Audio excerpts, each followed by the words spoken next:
this really is our opportunity and our moment to make a difference in this city. And it's not just about, even though Skillman Foundation is obviously a children's foundation, this opportunity is far bigger than just children.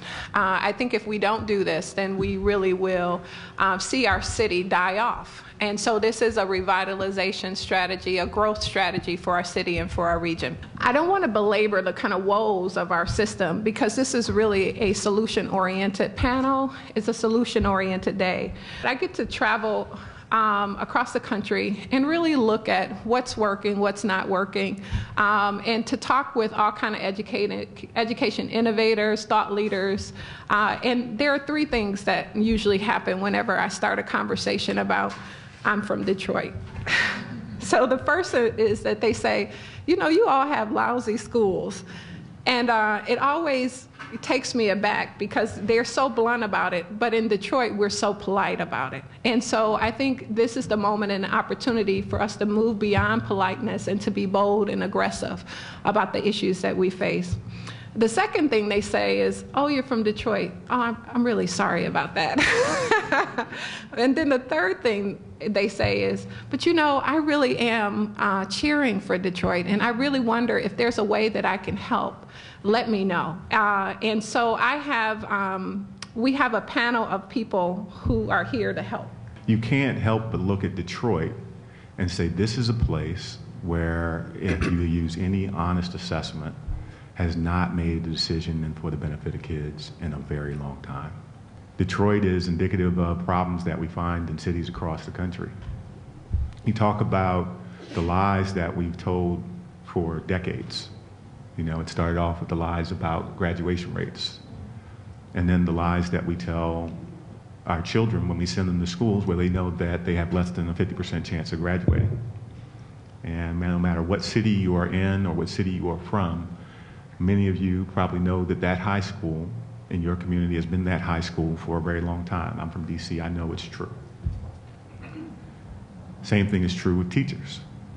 In your school, if your kids are in a school where all the teachers aren't great, you know exactly who the teacher is that you want your child to get, and you know exactly who the teacher is you don't want your child to get, and you make sure it doesn't happen. And yet we let children go into those classrooms year after year where we know they are not going to be served. And shame on us. I think this is actually a great start, because the reality is that what you said is very important. The first thing is the recognition and the willingness of folks to acknowledge just how bad it is, and that, in fact, in order to make change, everything has to be on the table. Detroit is attractive simply because necessity is actually the mother of invention. And I cannot see, I think it seems like the city is at a place where it realizes that this is absolutely a necessity. I was the charter schools director for the mayor of Indianapolis, and we had, I think, by a lot of accounts, a successful charter school sector, some of the highest performing schools in the city. But we were frustrated by the slow growth of charter schools, or at least by our standards, slow growth. And also the capacity of the districts to respond to the competitive pressures that charter schools bring. And we identified the problem that people are identifying all over the country, and that is that human capital is such a key ingredient to transforming our public education system. So with the mayor, we launched the Mind Trust, the organization that I work for now, to focus on how do we bring human capital to Indianapolis. And just in a very quick nutshell, what we do is, one, we created a venture fund to help us attract the most successful established entrepreneurial education organizations to Indianapolis. So we've invested a little over $3 million to bring Teach for America, New Teacher Project, College Summit, and Diploma Plus to Indianapolis. And then we created an incubator to support promising emerging education entrepreneurs as they develop, build, and launch new initiatives. If you create these kinds of opportunities in your community, people will come. Our incubator, which we call our Education Entrepreneur Fellowship, has attracted people not only from Indianapolis and Indiana, but all over the country and the world. We had an application cycle that just concluded in December, and for 2 fellowship positions, we had people apply from 44 states and 20 countries. You know, our biggest obstacle to doing the work that we want is our school districts.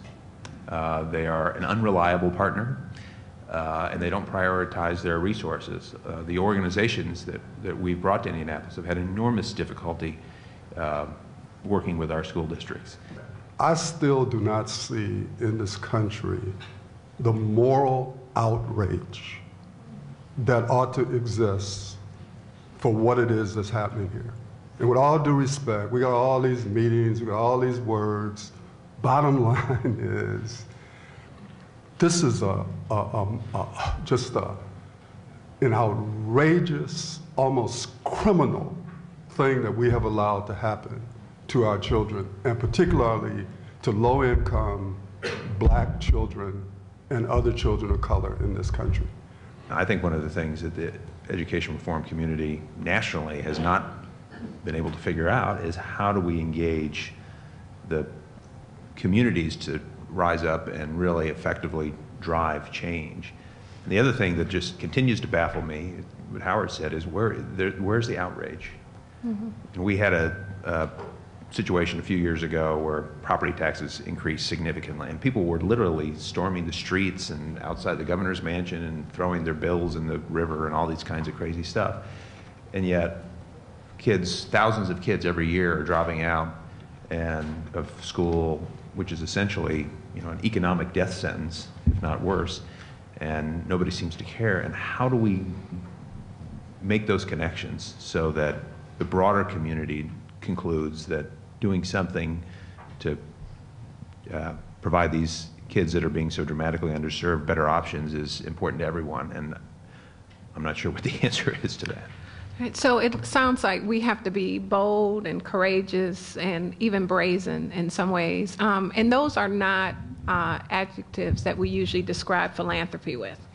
So can you talk a little bit about how you think what do you think philanthropy should do about those particular things, and how can they invest to create this kind of conversation or movement? I think you got to find some people who are bold, brazen, and mad. What I'm saying is a lot of philanthropy, and I don't mean to disrespect, but you try to find the quote, win-win strategies where ain't nobody going to be mad, and if that's the path you choose, then understand you're going to get what you normally get. And so the question in my mind would be, in a place like Detroit today,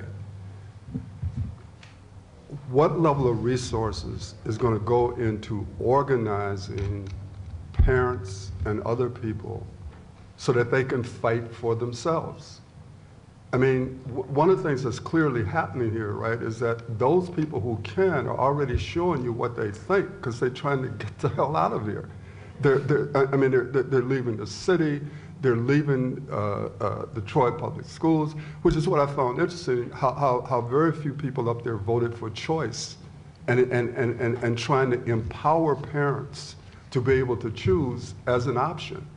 Because unless you begin to go at that type of policy change, with all due respect to you all, it's just not clear to me why you think anything's going to be different. Mm-hmm. Now, having said that, you might want to look, for example, at Florida.